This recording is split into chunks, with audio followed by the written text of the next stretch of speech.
ক্ষমা করা কোনো দুর্বলতার পরিচয় নয়, বরং এটি হলো একজন মানুষের সবচেয়ে বড় শক্তির প্রকাশ। মানুষ যখন ক্ষমা করে দেয়, তখন সে অন্যের জন্য কিছু করে না, সে নিজের জন্য করে। রাগ, ঘৃণা আর প্রতিশোধের আগুনে নিজেকে জ্বালিয়ে শেষ করে ফেলা যায়, কিন্তু ক্ষমার এক ফোঁটা জলে সেই আগুন নিভে যায়। অনেকে ভাবে যারা কষ্ট দেয় তাদের ক্ষমা করা মানেই তাদের জয় স্বীকার করা, কিন্তু বাস্তব সত্য হলো ক্ষমা করা মানেই নিজের আত্মাকে মুক্ত করা। ক্ষমা মানেই সেই বোঝাটা নামিয়ে ফেলা যা তুমি দীর্ঘদিন ধরে হৃদয়ে বয়ে চলেছ। ক্ষমা করো, কারণ তুমিও মানুষ। তুমি নিজেও জীবনের কোনো না কোনো সময় ভুল করেছ, অন্যকে কষ্ট দিয়েছ। যেমন তুমি চাও কেউ তোমাকে ক্ষমা করুক, তেমনি অন্যদেরও সেই সুযোগ দেয়া উচিত। আল্লাহ বারবার বলেছেন, তোমরা যদি মানুষকে ক্ষমা করো, আমি তোমাদের ক্ষমা করব।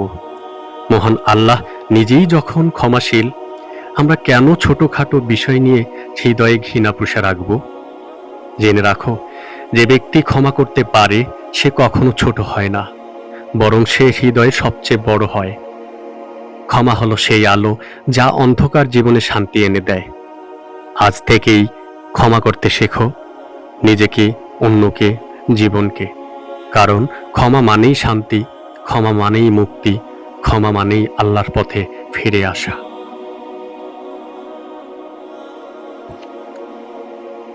জীবনে আমরা অনেক কষ্ট পাই। কেউ বিশ্বাস ভাঙে, কেউ আঘাত করে, কেউ এমন কিছু বলে যা আমাদের হৃদয় ছিন্ন ভিন্ন করে দেয়। তখন মনে হয় আমি কোনোদিন তাকে ক্ষমা করব না, কিন্তু এই ভাবনাটাই আমাদের মনে প্রতিদিন বিষ ছড়িয়ে দেয়, যন্ত্রণার ঘর বানিয়ে ফেলে। ক্ষমা করা মানেই সেই কষ্ট ভুলে যাওয়া নয়, বরং সেই কষ্টকে মোকাবিলা করে নিজেকে মুক্ত করা। যাকে তুমি ক্ষমা করো সে হয়তো বুঝবেও না, কিন্তু তুমি হালকা হয়ে যাবে। তুমি আবার বাঁচতে পারবে, শান্তিতে ঘুমাতে পারবে। ক্ষমা মানে আমি তোমার জন্য নয়, নিজের জন্য ভালো থাকার সিদ্ধান্ত নিচ্ছি। মানুষ ভুল করে, কিন্তু মহানতা হলো ক্ষমার মাধ্যমে সেই ভুলের ঊর্ধ্বে ওঠা। একজন ব্যক্তি যখন কাউকে ক্ষমা করে দেয়, তখন সে শুধুই হৃদয়বান নয়, সে আল্লাহর প্রিয় বান্দার পথে হাঁটে। আল্লাহর নবী সাল্লাল্লাহু আলাইহি ওয়াসাল্লাম যাকে তার পরিবার হত্যা করেছিল, সেই শত্রুকেও ক্ষমা করেছেন। তাহলে আমি আপনি কেন পারবো না? ক্ষমা করো, কারণ প্রতিশোধ শান্তি দেয় না, ঘৃণা ভালোবাসা শেখায় না। ক্ষমা করো, কারণ তুমি আল্লাহর কাছে ক্ষমা চাইবে, আর আল্লাহ বলবেন, তোমরা যদি মানুষকে ক্ষমা করো, আমি তোমাদের ক্ষমা করব।